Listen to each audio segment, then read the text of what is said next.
welcome everyone. We are having our third in a series of design workshops this summer, and we're ending the summer here with a workshop for career development experiences. And so I'm really just going to take some time to go over what is a career development experience, talk about some different models and best practices and thinking through of that. And then we're going to move into, sharing out and hearing from you all about some additional best practices, but would also love for you to share those throughout. So as I'm talking, I very much want you to stop me, put a question in the chat, unmute yourself and ask the question. It really has been a great opportunity this summer to just look at each of these experiences along the continuum and unpack them and ask those questions that are on your mind as you're thinking about implementing these within your own spaces.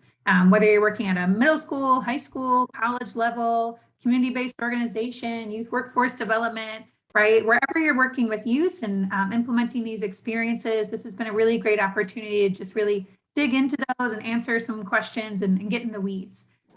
We'll also spend some time in small breakout rooms, and I have a few options for how you all want to do that, and we'll chat through that when we get to that place.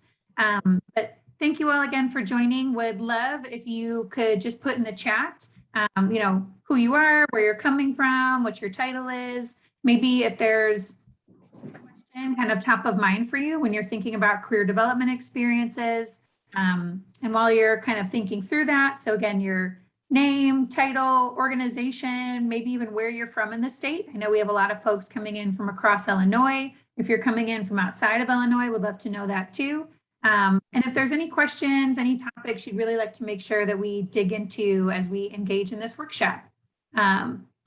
With that, I am Heather Penzak. I'm a policy and program manager here with Education Systems Center, and I work closely with multiple levels of work-based learning. So I worked closely with our state agency partners to develop what is the Career Development Experience Toolkit. Wrote that as one of my first projects here at Education Systems Center. I like to call it my memoir of running an internship program for a nonprofit organization here in Chicago called Urban Alliance. And I'll introduce that resource today and talk through it a bit. I'll also be supporting, there's a pilot grant program happening for communities and schools throughout the state to pilot career exploration and career development experiences. So I'll be hosting communities of practice, providing support to those communities as well. And then throughout our work at Ed Systems, we engage in different spaces. We have an education initiative that we help support, scaling education pathways in Illinois. I work closely with supporting those communities and also thinking through their work-based learning. And we have just strategic community relationships across Illinois as well, where we're working and with folks to think through, okay, what are the dual credit courses you're offering? What are the work-based learning that you're offering? And so again, working at that statewide level and the community level, and have heard lots of things about career development experiences, have read lots of things, have been myself in the weeds with students and partners working with an organization to implement these. So just excited here to share this information with you all and also gather those best practices from you as we engage here today. I am also going to put in the chat, I'm now always very paranoid. If you were at our first design workshop, I lost all power in my house. So, and I know everybody likes to see the presentation too. So hopefully, no issues with that today, but just put in the chat a link to the presentation that will be covered. And again, just really excited to walk through this different background with you. I don't see any super pressing questions in the chat to kind of flag, but again, please put them in the chat as we go along, or unmute yourself and raise those out loud. This is really an opportunity to spend about maybe 15 to 20 minutes of me sharing, but also stopping as needed, right? Would love to really get in the weeds with you all about a career development experience and what it is. And so with that, we have moved along here. So if you were part of our original work-based learning workshops that we've done this summer, we were first looking at career exploration, kind of here at the beginning, where youth are, starting to engage, might be one of the first times they've engaged with an industry professional, usually through like a guest speaker, job shadow, site visit, informational interview type piece. But that's the place where they really start being able to meet someone directly, ask them questions, hear from them in a live format. They've moved on from watching videos or taking surveys and are really now engaging with industry professionals. And then our last one that we did was about team-based challenges. And that's where, you might think of like project-based learning, problem-based learning, all kinds of different words for this. But here's where you have a group of youth who are engaging in a real world problem. They have an industry mentor, but it's all student driven. So the solution, the design, all of it is student driven. They're just getting feedback and getting problematized from their industry mentor to make sure that they're actually really thinking about the current industry and the needs and up-to-date research and information as well. And then here we are now today at the career development experience. So at this point, a young person has engaged in multiple work-based learning. They might have taken some career-focused coursework, right? And they're now going to engage in an experience where they're really going to, on an individual level, perform within the career area of interest. So, they're not kind of in that team zone anymore. They're not kind of going to an event where they're talking to someone. They really now are expected to show up as an individual, perform tasks, meet certain deliverables and expectations of an employer or a host who they might be at. And this really is a moment when they're going to decide if this is something that's right for them. I tell this story a lot that, in high school, senior year of high school, I took an AP biology class and I loved my teacher. I thought it was really awesome. And I went to, Purdue University, majored in biology. And then one of the summers, I think it was between my sophomore and junior year, I interned at the Shedd Aquarium in Chicago. And I was like, you know what? I think this life isn't for me. It's cool. It was awesome. It was a beautiful experience, but it quickly kind of shifted my mind. And so the next summer, I actually did an internship working for an outdoor education space out in Dundee, Illinois, called Max McGraw Wildlife Foundation. And that's where I discovered my love for teaching. So I graduated college, went on to get certified as a high school science teacher. And that was another wonderful experience, right? And I got there, but it would have been really cool if I might have done an internship earlier on in my pathway that might have put me on that route to teaching in a faster manner. But that's kind of where we are now along the continuum. As you move along, we won't have workshops for these this summer, but then you get into your more intensive like pre-apprenticeship, youth apprenticeship, or apprenticeship type programs. And so what I'm going to put up here is from the Illinois Career Pathways Dictionary. And so some of y'all might be familiar. I'll make sure to link it here too in the chat. But the Illinois Career Pathways Dictionary really took a moment to say, okay, as Illinois, we all want to have these certain work-based learning experiences, but we all need to be speaking the same language and thinking about these in a similar format. And so they have definitions for career exploration and for team-based challenges. And there's also this definition for career development experience, or you'll see me refer to this sometimes as a CDE. And, acronyms are always welcome here in the education work-based learning space, but career development experience becomes a mouthful if you keep saying it. And so these definitions were developed through diverse groups of stakeholders. So you had education, community-based organizations, employers, industry, post-secondary folks, secondary folks, right? You had all those people here at the table saying, okay, if we want like a minimum threshold for quality of a career development experience for this moment when a student is engaging as an individual, performing tasks, really like having some sort of assessment of their skills, what does that look like? So it's a broad term that basically is defined as a supervised work experience relating to an individual's career area of interest that occurs in a workplace or under authentic working conditions. So, that authentic working conditions before this moment that we've had was always like, well, what does that actually look like?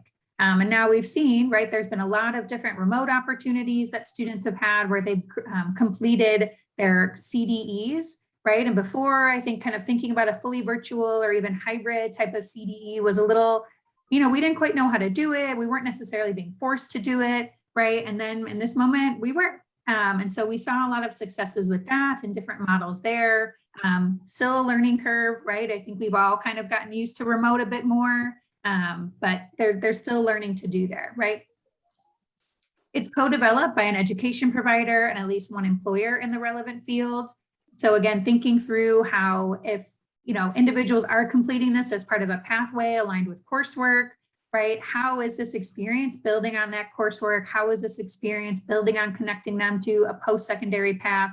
But how is it also actually engaging in tasks and developing skills that are meaningful to employers in the area, in the state, nationwide, right? It also should provide compensation or educational credit to the participant. So at this point, the individual, that participant, that youth, they are now providing value back to an employer, right? They're completing tasks, they're completing projects. They really are working for someone, right? They're still receiving some professional development, but they are providing value and work. And so where they can get either paid through a stipend, an hourly wage, even sometimes there'll be like scholarship opportunities for completing it, right? But they're guaranteed scholarship opportunities. It just depends how you might have to sort out the funding for that. Or there's educational credit. So it might be as part of an actual like course that it's linked to, or they might be getting, maybe it's like a postsecondary, like a one credit for the course. It also should reinforce those foundational professional skills. At minimum, definitely those essential. Is there a board meeting at 9:30? Will that be? I think I have a little background noise. If folks could just make sure. I'll try and get there. We're still trying to do what to do. Oh, just muted someone. If you need to unmute, please feel free to do so. But it reinforces those professional skills. So any experience, regardless of industry, can focus on those essential employability skills. So how you prepare students for, time management, reliability, accountability, communication, working on a team if they're working with other folks within that space. Also their cultural competence as they think about showing up in new spaces with different people. And so again, if the CDE was something that they decided, okay, I completed this and I actually don't like this route, like me and my biology internship at the Shed Aquarium, right? There were still essential skills that are gained from that experience that are transferable and applicable and of value, regardless of the path that that individual now chooses to take, because maybe that CDE discovered for them that it just wasn't right, which is also a win, right? To get that experience, understand that it wasn't necessarily what you wanted, and then redirect your path, make some other connections, right? So that you're not now getting a whole like 4-year degree and getting a job and all of a sudden it's 20 years later and you're like, wait, I never wanted to do this. I like to do a question sometimes and, would love even from you all to put in the chat right now, just a yes or no, like if you're in the job you're in today that you thought you would be in high school. I would be a no. Yeah, I never thought I'd be this education policy, providing statewide level supports for work-based learning. I mean, at some point jobs just get so wonky, right? That you could never have imagined as a high schooler, but I would, yeah, I think a whole lot of no's, right? And that's another piece, like in high school, how are we actually providing a really broad range, a diverse range of opportunities? The example I always bring up is HR, right? Like when I was in high school, I had no idea what HR was, but it's a huge industry. It's a cross industry, right? So you might want to make a difference in healthcare, for example, or manufacturing, but you might discover that you don't actually want to be a manufacturer, right? You might not be into that piece of it, but you would still like to support, professional development, hiring, to support that industry, right? So HR could actually be a good route for you. Maybe you want to be an accountant for a manufacturer or a hospital, right? But yes, very much. Yeah. Many pivots for sure. Sometimes I think about my route and I'm like, and how did I get here? Okay. There's also going to be, to that point that I spoke to earlier about performing as an individual, there should be a professional skills assessment. And this can take any format. There is no defined one. I have examples. If it's something that you all would like, I'd be happy to walk it through with you. But a lot of you all have this already existing in your spaces, right? And how it might just need to be adjusted or adapted to incorporate maybe more intentionally some of those essential employability skills. And I'll talk about those in a moment if you aren't familiar with those at the statewide level, or how it just might need to be adjusted or tweaked to meet the needs of that CDE. But ultimately, there should be a moment where that participant is getting assessed on their skill development. They're getting feedback from both the organization who's putting this program together, but also that industry mentor, that host, that person who they're actually working with on a regular basis to complete the CDE. As we all know, it's, you have your yearly reviews or whatever cadence you get reviews with your boss, right? And that's a really good learning moment. It's a really powerful moment for students to sit there and, sorry, I say students a lot as a former high school teacher. I try to say youth and participants, but my brain just goes to students. It's it's a really powerful moment to engage in that type of conversation and understand that as a professional, as an emerging professional in a space, right? It's not just going to be you get an A, a B, or a C, you get a grade. When you have a job, like nobody gives you a grade, but they do have conversations with you about how you're performing, where you have areas for improvement. And so having that as a real conversation feedback tool and supporting participants and supporting hosts also to engage in that constructive space is a really, really valuable thing. Also for them to understand, like, if I have to work on like a ton of skills, because it's just like not happening here, like maybe I can put in those skills, and maybe again, I need to rethink it. Like maybe, you know, just because I'm not performing, it might not be because I lack the ability to, it might be because I lack the interest to, right? And so maybe I need to rethink as an individual my trajectory. And then the last piece here is that it takes place for a minimum of 60 hours. And so that's just, again, thinking through like, what is that minimum amount of time for an individual to be engaging in tasks and working with an employer or a host, right? And I think the word employer can be unpacked as well.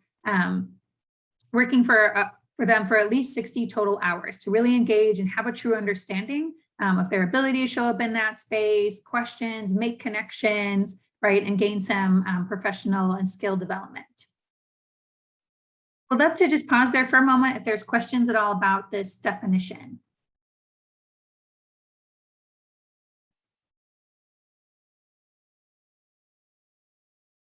And I always spend a little bit of extra time unpacking it, and we'll continue to unpack it as we go through the presentation here. But please unmute or put anything in the chat as we go along. I like to put this slide in here on presentations about CDEs because I think sometimes we hear the word career development experience and we think we have to develop like an entirely new thing. And what I would say is that a lot of these things are already happening. Maybe they need to be adjusted a bit to meet that definition I just referred to, but where we really see them showing up as, and these are just some names that they show up as, would love if you have other names you want to put in the chat, but an internship, a school-based enterprise, an SAE, your supervised agricultural experiences, cooperative education, doing remote work for a client or employer, and that gets into some project-based paths that I'll talk through in a bit. A student-led enterprise, like you see these a lot. I remember is actually one of my favorite things when the business class would have the coffee cart at the high school I worked at, right? And they would be managing that business, performing those tasks, like running the accounts and ordering the supplies. Also, a youth apprenticeship would count towards this as well. It has its own definition, but it would count as a career development experience. And so here's a toolkit that we're going to spend some time in breakout rooms walking through. It's going to be one of the options. But this really was written as folks were understanding this definition, as they were wanting to implement this in their spaces, as they're working towards being qualified and applying to offer a college and career pathway endorsement within an industry area. A career development experience is a required component of that. It's also part of the state's ESSA plan as a college and career readiness indicator. So this career development experience shows up in a lot of different spaces. And so there was a need to provide some really explicit and supportive guidance on it. And so I'm going to walk you through some of the pieces that I have in there, and also some additional things. This was actually written back in 2019 at this point. So I'm actually going through some edits and incorporating pieces to publish a new version in the fall, but it all still very much holds true. But it really is there to establish expectations, to implement those high quality, rigorous work-based learning experiences. But what it really does, my favorite part of it, is where it's looking at best practice examples of how organizations are doing this on the ground. So if you've been at some of our IWIN conversations here in the past year, it's always about sharing. It's always about bringing communities forward who are talking through what they're doing, how they're doing it, where they ran into hiccups or challenges, how they overcame those, and how they're reflecting and learning for the next year. So there's a lot of those different examples in here, and it's really there to spark thinking and think through how this can be modified then to fit your own unique context. And so if you haven't been to it before, there's lots of different ways that you can access it. So there's a whole toolkit document. You could download the PDF. It's over 100 pages. So I would, just with caution, download the entire PDF and sit down and read it. But it actually, it goes through different stages of implementation for a career development experience. So you can actually download the separate stages, which are about maybe 10 to 15 pages long. If you're just really looking at like, okay, how do I do host outreach? I'm really just wanting to learn more and find models about that, you could download just that section.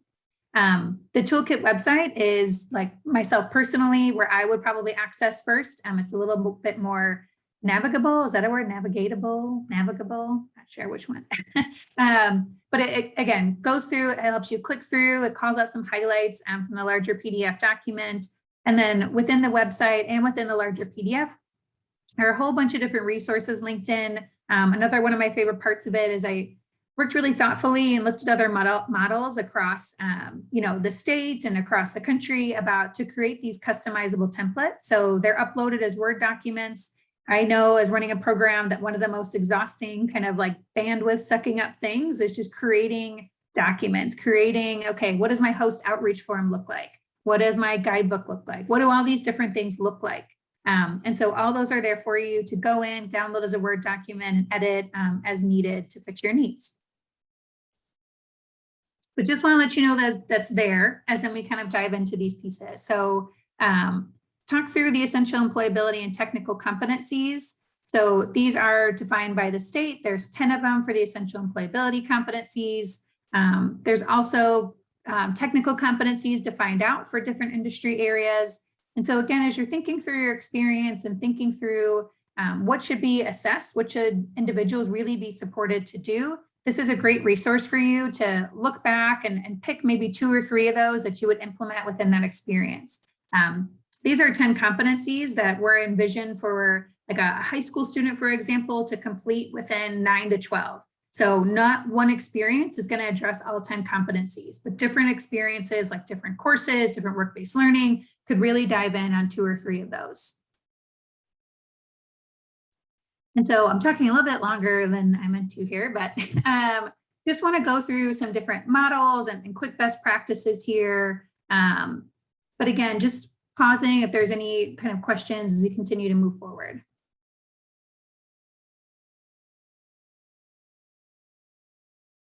All right, keep me posted. So here's just some different kind of CDE models that I put out there. Another one, that I'm thinking through here, I should have put on here and I always talk about, and I'm surprised at myself that I didn't, is thinking of those in-house models. So when I said earlier about problematizing who is an employer, we often forget that our organizations are employers. If you work for a school district, for example, like you are a very large employer, you employ hundreds of people, right? And all different kinds of career opportunities, right? You have an accounting department and you have a maintenance department.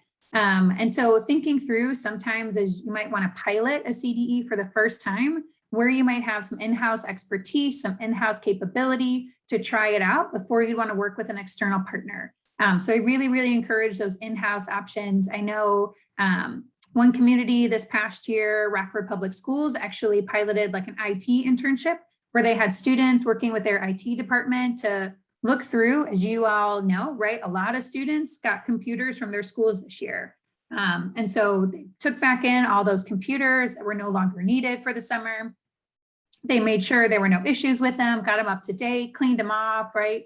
But that was a really great example of an in-house opportunity to pilot something and then maybe move forward working with an external partner on that type of project-based internship. And so you can have a typical internship, right, where, that individual, the participant, they go to their host. That host will assign different tasks and deliverables, and depending on the structure, that would be on maybe it changes on a daily or changes on a weekly basis, right? Also micro internships, I think as you start to think about even some virtual or hybrid models, this is a really nice one for that, where you can say, all right, for 30 hours, right, there's going to be this project-based task, you're going to complete, like I've seen some examples of participants like analyzing a company and looking for bias in their marketing and their social media and anything that they're putting out there to the public. And they'll examine that and they'll research and they'll give suggestions back to that host about how they can improve their material so that they're not showing bias within their marketing to audiences. I also think a lot here too, what are things that hosts wish they had time to research, wish they had time to complete, but as we all know, there's only so many moments in a day. And so where are those opportunities that a young person could plug into and they could complete that task, or they could at least get that task started? sometimes there's like manuals that need to be written. They kind of exist in like 100 different places, and all that information needs to be put together in one kind of guidance document. That can also be like a nice project that teaches students a lot of skills. I also really love models that do departmental rotations. So if you're working with an employer, a host partner who has kind of a bigger space, or they at least have multiple departments within that space, that can be a really great opportunity for those individuals who are saying, okay, I like, manufacturing, or I like IT, but I'm not quite sure exactly like where I fit in there. It's like an IT company, right? So they can start to work with different departments. That increases their awareness of opportunities within that area, and also helps them problematize like where their skills are, where their interests are. Entrepreneurial endeavors, there's students with a lot of great ideas who have their own businesses, and they're running and they're going. And so how do you, create the space for that to happen? Or also, if it is happening with a student, be able to validate that and provide an opportunity to connect them with an industry mentor who could provide that professional skills assessment to kind of meet those definitions. But if you surveyed students, you surveyed youth within your space, you'd probably find that there's a lot of these kind of student-run, youth-led businesses happening already that could just be aligned to meet the CDE definition. And the same thing for current part-time or maybe even full-time jobs, right? We know that youth are working a lot of spaces, and I know there was definitely a concern this past summer as many communities were, gearing up and working to offer those internships, those summer internships to students. A lot of them who had secured part-time jobs didn't want to let that job go to then take the maybe 6-week summer internship, which is understandable, right? It's also an opportunity to think through different models for summer internships. But with that, students who would have been eligible, who would have done well at a summer internship, who have that part-time job, there can be an opportunity to have a conversation with them and think through, again, how could you talk to the staff at their work and try to align that with competencies and still validate all that individual is doing, all the competencies they are learning through that work. I worked at Jewel grocery store here. I know I'm trying to think if we have non-Illinois folks, but I worked at Jewel as a high schooler and all through college, and the customer service skills that I gained in that job were very key to different ways that I've lived out my pathway here. So thinking through that as well, but there's all kinds of ways that you can do this. And really thinking through that participant experience in a CDE. And I've said these things a few times. I wanted to make sure to kind of call them out explicitly here. But these participants, the key thing is that they're exposed to a new environment. They're exposed to new expectations, right? Youth, especially, again, I'm thinking back to like the high school students I worked with, right? They get used to high school. They get used to showing up to their class. They get used to interacting with a high school teacher. Every high school teacher is a little bit different, right? But they get kind of used to that space. They get used to the flow of school. They show up to an employer, to a host, and it's a whole new environment. The expectations there are different. It's likely that no one at that employer is trained in youth development, right? So it's a very different space for them to be in. And it's really crucial to helping support that growth of essential employability and technical competencies in a real world way that isn't just learning about it within a classroom.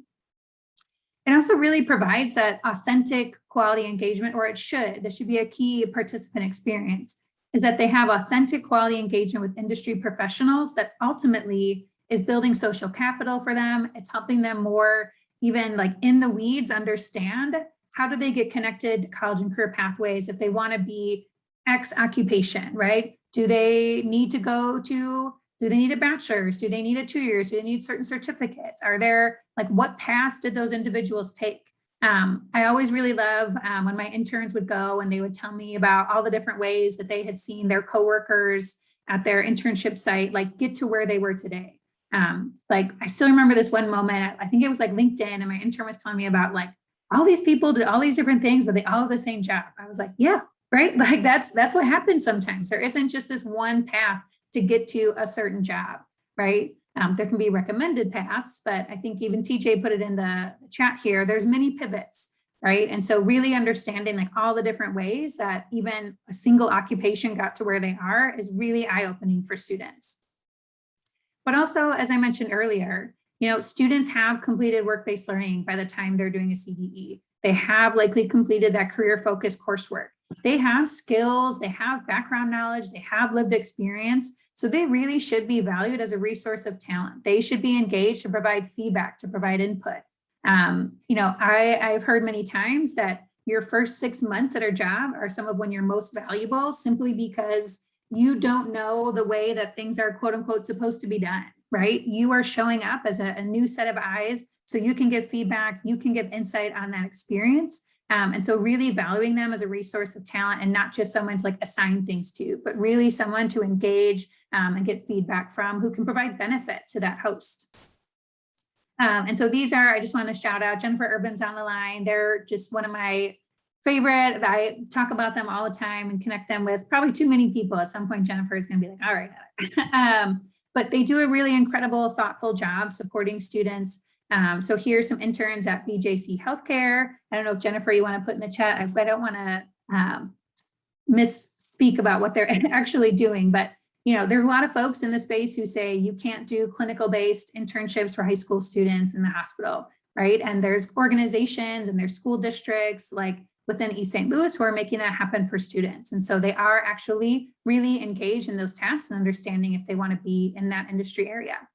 I would also flag, I host high school interns every year within our team at Ed Systems, and I really think about it as a mentor as a 50-50. So about 50% of the time, I'm having them engage in a task that I need to get done, that our team needs to get done, that's really useful to the team, right? But the other 50% of the time, I'm also thinking about like, where can I engage them in opportunities for professional development, whether it's, getting them connected with folks, attending conferences, watching webinars, reading pieces, or even completing projects that, might be nice to have for me and will definitely be a benefit, but also are really going to engage them in skill development that they can use, right? So I like to think about it as kind of a 50-50 mix with my interns. Robotic surgery. Oh my gosh. Yeah, that's kind of what I was thinking it was. And I was like, it's going to be something totally different. That's awesome, Jennifer. Thank you. And just wanted to flag some different research pieces here. Ultimately that internships are providers of capital, they're providers of opportunity that really help students, help young people navigate the work and educational environment. You can go and Google things and you can hear some things from your school, and schools are very equipped to providing this information, but there's just so many details and so many things that are hard to just for everybody to always know, right? And so by getting them engaged in an internship and working directly with those industry professionals is just so key to help them navigate that environment. There's also a really striking piece here from this research is that even when low-income students of color have the academic qualifications to attend college, a large number don't even apply because they lack the information, guidance, and access to resources.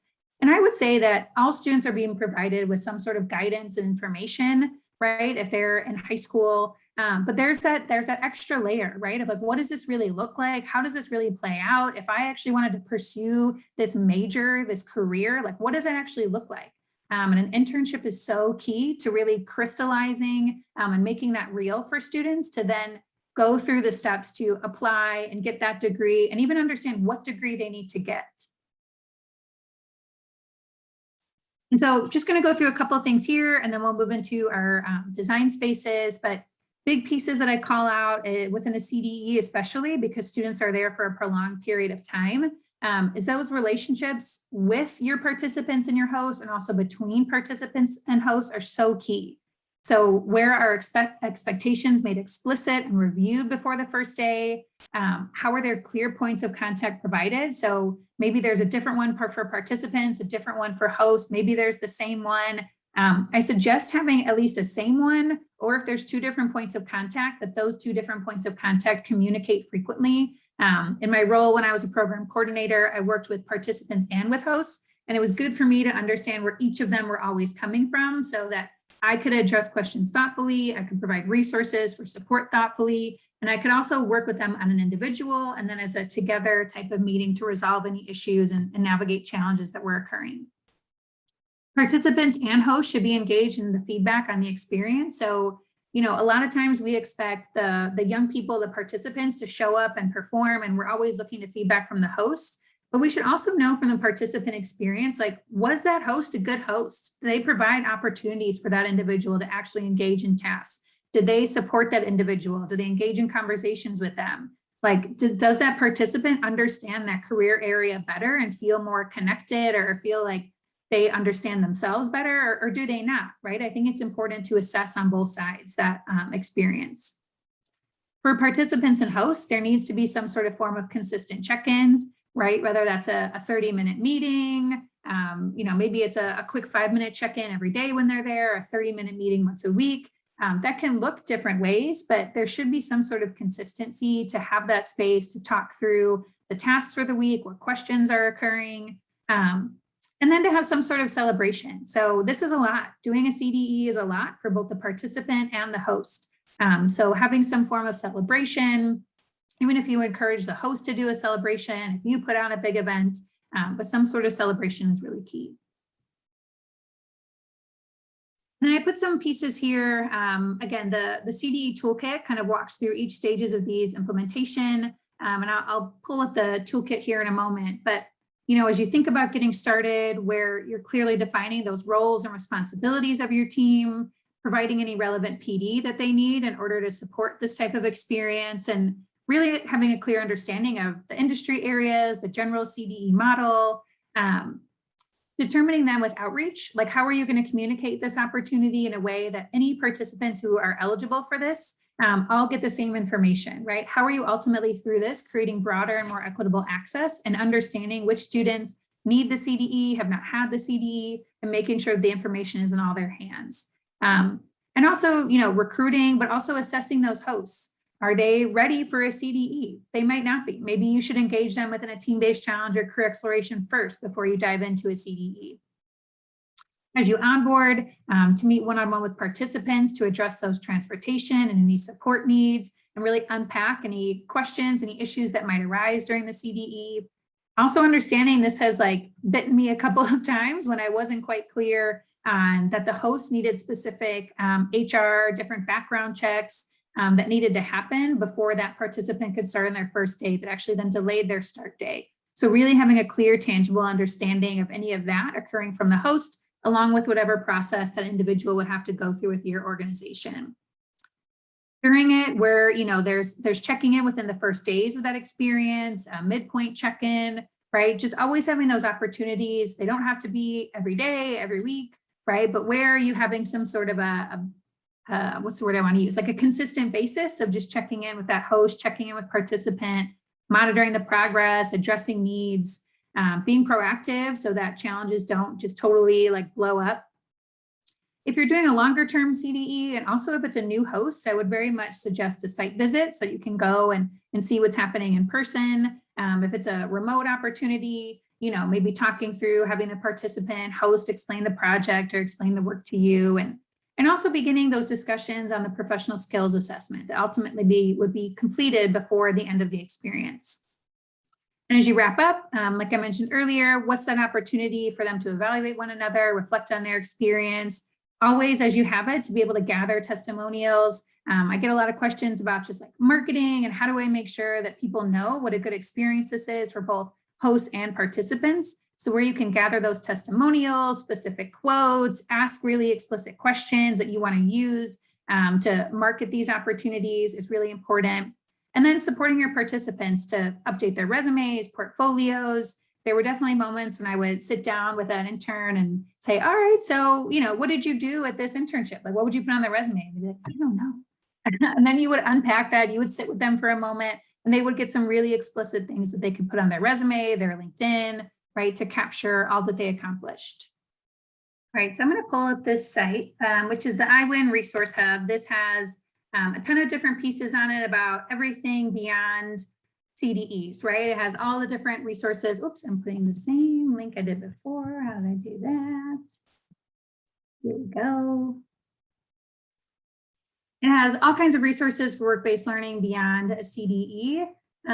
But within here, so we have, again, the 2 different design workshops for team-based challenge and career exploration are on there if you wanted to go back and take a look at those.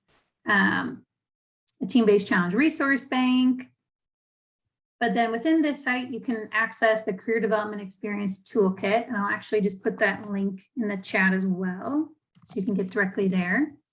And so again, you'll see that you could download the entire toolkit, but you can also look at it by the different implementation piece, right? So this is, the introduction page, but getting started, we'll walk you through some of those pieces that I just put up on the slide. Organizational structure has you thinking about how are you coming together as an organization to actually offer these types of experiences. The host outreach, how are you connecting with folks to host a CDE for your participants? Onboarding, so this is for both the hosts and for the participants.